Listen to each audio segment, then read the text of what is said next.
Bom dia, estou aqui novamente para orientar, como eu tenho feito em alguns vídeos aí, e hoje eu gostaria de falar sobre placas de bruxismo, de apertamento, miorrelaxantes, né? As placas de bruxismo, tá? Elas, a partir da década de 90, ficaram muito mais conhecidas, né? Eu tenho vários motivos para isso. Eu até arrisco dizer que devido ao estresse, a vida mais corrida,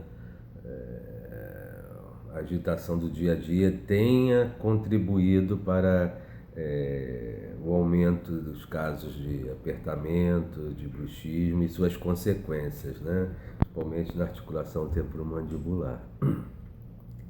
O fato é que houve uma corrida aos cursos de especialização nessa área, incluindo eu, né? E a gente, diante desse conhecimento, a gente começou a ver um montão de erros por aí. Profissionais que nunca estudaram a matéria começaram a tratar DTM. DTM é distúrbios das articulações temporomandibulares. E o que eu tenho visto aí é o clínico, não que o clínico não possa tratar, mas que ele tenha um conhecimento. Mas o que eu tenho visto aí é as pessoas moldarem o paciente, mandar para um laboratório que sabe menos do que ele, confeccionar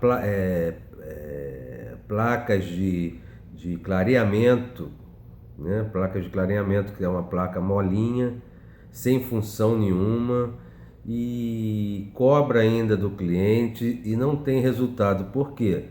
Isso aí não é o certo a se fazer. Uma placa de clareamento é bem diferente de uma de bruxismo. Isso aqui é uma placa de bruxismo, uma placa meio relaxante. Você vê que ela é toda dura, tá? É feita de resina, ela tem dezenas de utilidades aqui, dezenas de características que vão fazer com que o tratamento do apertamento, do bruxismo ou das dores miofaciais venham a desaparecer, né? Ter o sucesso do tratamento. Então o que estão fazendo aí não é certo. O cara não sabe o que está fazendo, ele molda, manda para um laboratório que não sabe o que está fazendo, vai mandar uma placa de clareamento para ele, ele bota na boca do sujeito e manda ele embora. Não é isso.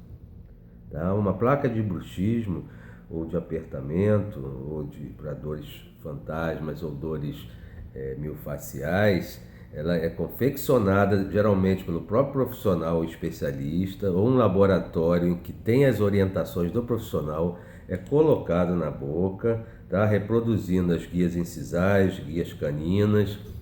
Cada ponto da placa vai ter que tocar em um ponto do dente antagonista, que é muito difícil, aí que mora o problema, e tem que ter, senão não vai funcionar, e durante 2, 3 meses,